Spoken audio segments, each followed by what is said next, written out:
আমি নষ্ট করে দিয়েছি। আজকে আমার বয়স 70-80 হয়ে গেছে। আমি দুনিয়া থেকে চলে যাব, আমি মহান আল্লাহ তাআলার কাছে কি জবাব দিব? আমি তোমাদেরকে একটা জিনিস বলে যাই, আমি যখন দুনিয়া থেকে বিদায় হয়ে যাব, ও আমার সন্তানেরা, আমার লাশটাকে তোমরা দুনিয়ার বুকে আগুনের মধ্যে পুড়ে সারকার করে দিবা। সন্তানরা হতবাক হয়ে গেলেন, বলতেছে, বাবা মাথার গাম পায়ে ফেলে কত কষ্ট করে লালন পালন করেছেন বাবা, আজকে বুঝি আপনার মুখ থেকে আমরা এই শব্দটা শুনবো, আপনি মৃত্যুবরণ করলে আপনার লাশটাকে আমরা পুড়ে দুনিয়ার বুকে সরকার করে দিব।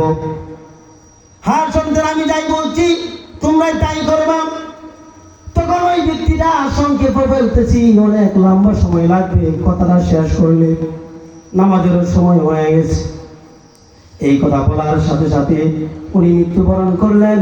সন্তানরা ওই লোকটা আবার ওসিয়ত করেছিল, বাবা আমার লাশটা পোড়ানোর সাথে সাথে ছাইগুলা কিছু ছাই জমিনের মধ্যে ফেলে দিবা, আর কিছু ছাই সাগরের মধ্যে ছিটিয়ে দিবা। তার বাবা মৃত্যুবরণ করে ফেললো, তার লাশটাকে পুড়ে সরকার করে দিল। বাবার ওসিয়ত অনুযায়ী কিছু ছাই জমিনের মধ্যে ভেসে দিল, আর কিছু ছাই সাগরের মধ্যে ভেসে দিল। একটা পথ হলো জান্নাত, আর একটা পথ হলো জাহান্নাম। তবে দুইটা পথ যে তোমাদেরকে দিয়েছি,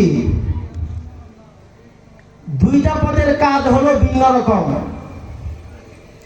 এক নম্বরে হলো দুনিয়ার বুকে হালাল হারাম, দুনিয়ার বুকে হালাল হারাম ঈমান আনার পরে, ঈমান আনার পরে যেই ব্যক্তি হালাল এবং হারাম তমিজ করে এবং নামাজ কায়েম করে, হজ করে, যাকাত দেয়, আল্লাহর হাবিব সাল্লাল্লাহু আলাইহি ওয়াসাল্লাম তিনি বলেন, ওই ব্যক্তিরা মৃত্যুর সাথে সাথে আল্লাহ তাআলা তাহার কবরটাকে জান্নাতের বাগান বানিয়ে দেন। বলেন সুবহানাল্লাহ। আল্লাহ সুবহানাল্লাহ বলিয়া দেন। সুবহানাল্লাহর অনেক ফজিলত, এই ফজিলতের বর্ণনা দিতে হলে সারা রাত দরকার। আল্লাহর হাবিব সাল্লাল্লাহু আলাইহি ওয়াসাল্লাম তিনি বলেন, যেই ব্যক্তি একবার বলবে সুবহানাল্লাহ, তাহার জন্য জান্নাতে একটা গাছ তৈরি হয়ে যায়। বলেন সুবহানাল্লাহ। আর এই গাছটা তেজি শক্তিশালী একটা ঘোড়া দিয়া 500 বর্ষ দৌড়াইলেও ওই গাছের ছায়াও শেষ করতে পারবে না। বলেন সুবহানাল্লাহ, আলহামদুলিল্লাহ, এগুলো বলবেন, বললে লাভ আছে, কোনো ক্ষতি নাই।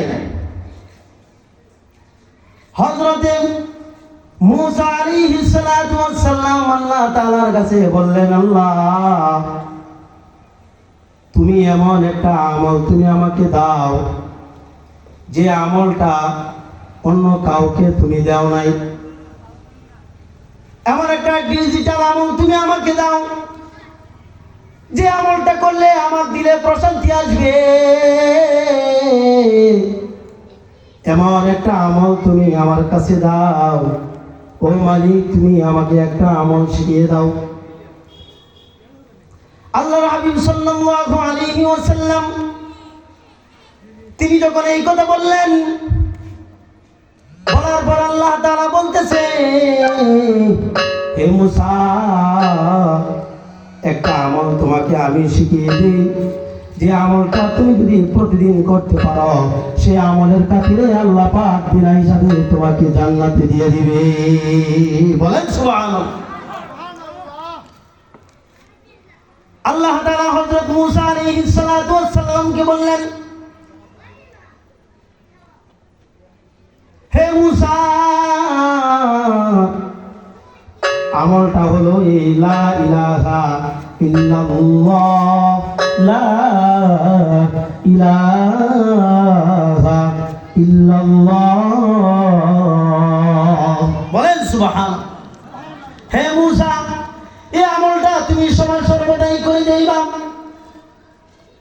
মুসা তাকে যখন এই আমলটা দিলেন, মুসা হতভাগা হয়ে গেলেন। আল্লাহ, তোমার কাছে একটা ডিজিটাল আমল চাইলাম, তুমি আমাকে কি আমলটা দিলাম?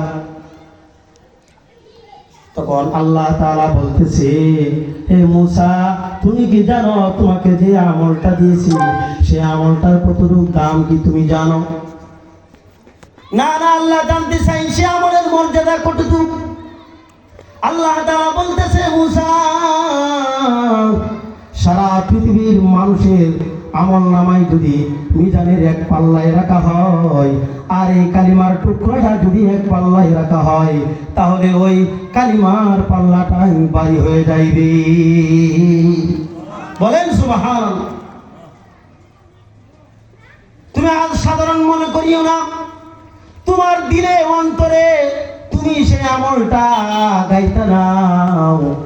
সকাল সন্ধ্যায় আল্লাহ তাআলাকে ডাকো, কারণ হলো সে আমলের বদৌলতে আল্লাহ পাক কিয়ামতের ময়দানে তোমাকে বিনা হিসাবে জান্নাতে দিয়ে দিবে।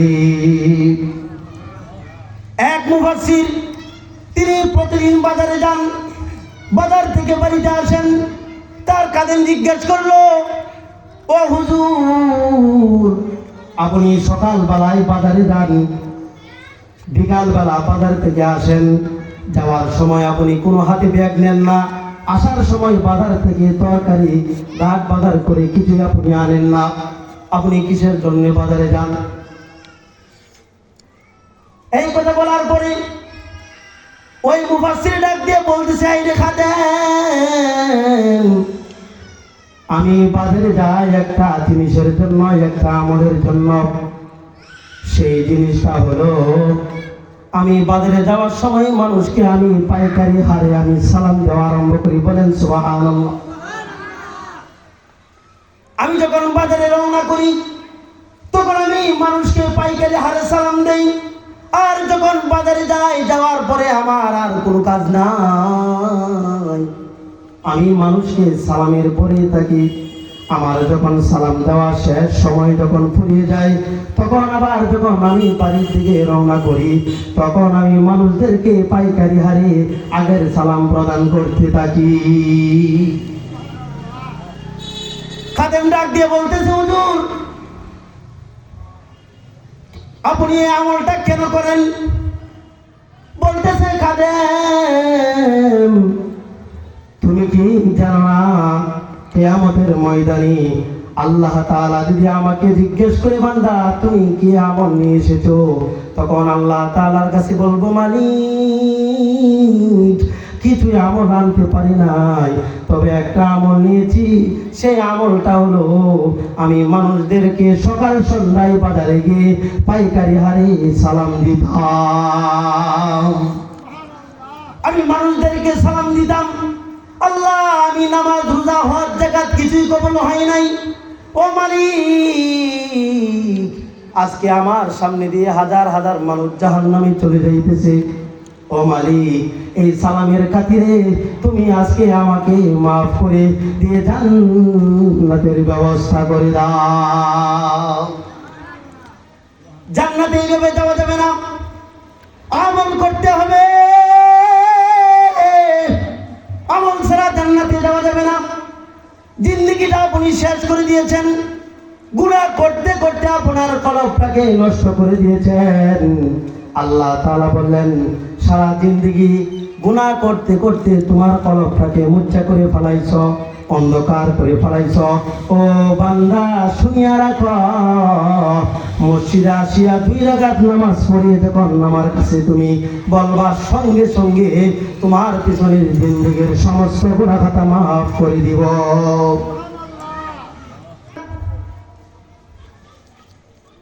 তার জিন্দেগিটা সে গুনাহ করতে করতে নষ্ট করে ফেলাইছে।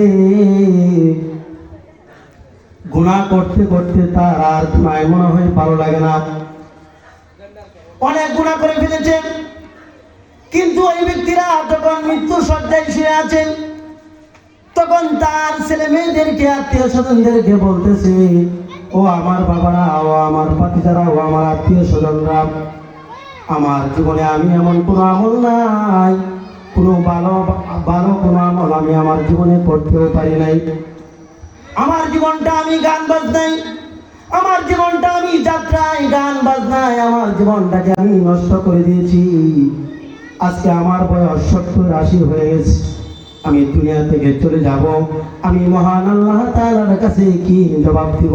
আমি তোমাদেরকে একটা জিনিস বলে যাই, আমি যখন দুনিয়া থেকে বিদায় হয়ে যাব, ও আমার সন্তানেরা, আমার লাশটাকে তোমরা দুনিয়ার বুকে আগুনের মধ্যে পুড়ে ছারখার করে দিবা। সন্তানরা হতবাক হয়ে গেলেন, বলতেছে বাবা, মাথার গাম পায়ে ফেলে কত কষ্ট করে লালন পালন করেছেন বাবা, আজকে বুঝি আপনার মুখ থেকে আমরা এই শব্দটা শুনবো, আপনি মৃত্যুবরণ করলে আপনার লাশটাকে আমরা পুড়ে দুনিয়ার বুকে ছারখার করে দিব। হ্যাঁ সন্তান, আমি যাই বলছি তোমরাই তাই করবা। তখন ওই ব্যক্তিটা সংক্ষেপে বলতেছি, অনেক লম্বা সময় লাগবে, কথাটা শেষ করলে নামাজের সময় হয়ে গেছে। এই কথা বলার সাথে সাথে উনি মৃত্যুবরণ করলেন। সন্তানরা, ওই লোকটা আবার ওসিয়ত করেছিল, বাবা আমার লাশটা পোড়ানোর সাথে সাথে ছাইগুলা কিছু ছাই জমিনের মধ্যে ফেলে দিবা, আর কিছু ছাই সাগরের মধ্যে ছিটি দিবা। তার বাবা মৃত্যুবরণ করে ফেলল, তার লাশটাকে পুড়ে ছারখার করে দিল। বাবার ওসিয়ত অনুযায়ী কিছু ছাই জমিনের মধ্যে ভেসে দিল, আর কিছু ছাই সাগরের মধ্যে ভেসে দিল। আল্লাহ তাআলা কি এই ঘটনা দেখতেছেন কি দেখতেছে না? আল্লাহ তাআলা তো ঠিকই দেখতেছেন। তখন আল্লাহ তাআলা ডাক দিয়ে বললেন, এই জমিনের ছাই আর এই সাগরের ছাই তোমরা কিছু হয়ে মানুষ হয়ে যাও। আল্লাহ তাআলার হুকুমের সঙ্গে সঙ্গে মানুষ হয়ে গেলেন। মানুষ হয়ে যাওয়ার পরে আল্লাহ তাআলা ওই লোকটাকে জিজ্ঞেস করতেছে, বান্দা তুমি যে দুনিয়ার বুকে তোমার ছেলে মেয়েদেরকে তুমি ওসিয়ত করেছিলা তোমার লাশটাকে পুরো আগুনে ছারখার করে দিয়ে তো, কিন্তু বাবা আল্লাহ তাআলা বলতেছে, ও বান্দা তুমি কি সেই কাজটা দুনিয়ার কোনো মানুষকে দেখানোর জন্য করছো না, আমাকে রাজি খুশি করার জন্য? বলতেছে আল্লাহ 60-70-80 বছর হায়াত দিয়েছ, কিন্তু আমল করতে পারি না। আমি তোমার কাছে কিয়ামতের ময়দানে কি জবাব দিব? ও মালিক, সেই ভয়ে আমার ছেলে মেয়েদেরকে আমি বলে দিয়েছি, আমি যখন মৃত্যুবরণ করব তখন আমার লাশটাকে তোরা পুড়ে ছারখার করে দিবে। আর লাশের যেগুলো ছাই হবে, কিছু ছাই জমিনের মধ্যে ভিজকে দিবে, আর কিছু ছাই তোরা সাগরের মধ্যে ফেলে দিবে। ও মালিক, আমি দুনিয়ার কোনো মানুষকে দেখানোর জন্য সেই কাজ করি নাই, আমি তোমাকে রাজি খুশি করার জন্য। আর তোমার ভয় আমার ভিতরে ঢোকার কারণে আমি আমার সন্তানদেরকে যে ওসিয়ত করেছি। বলেন সুবহানাল্লাহ। এই কথা বলার পরেই আল্লাহ তাআলা বলতেছে, বান্দা আমি মানুষের দিলের খবর জানি, ঠিকই তুই আমাকে রাজি খুশি করার জন্য তুই লাশটাকে পোড়াবার জন্য বলছস, আর না হয় তুই বলতি না, বান্দা যা যা যা যা, তোর পিছনের জিন্দেগির সমস্ত গুনাহ খাতা আমি মাফ করে দিলাম। একটু ভয়ের কারণে কি হয়ে গেছে দেখতে পাচ্ছেন?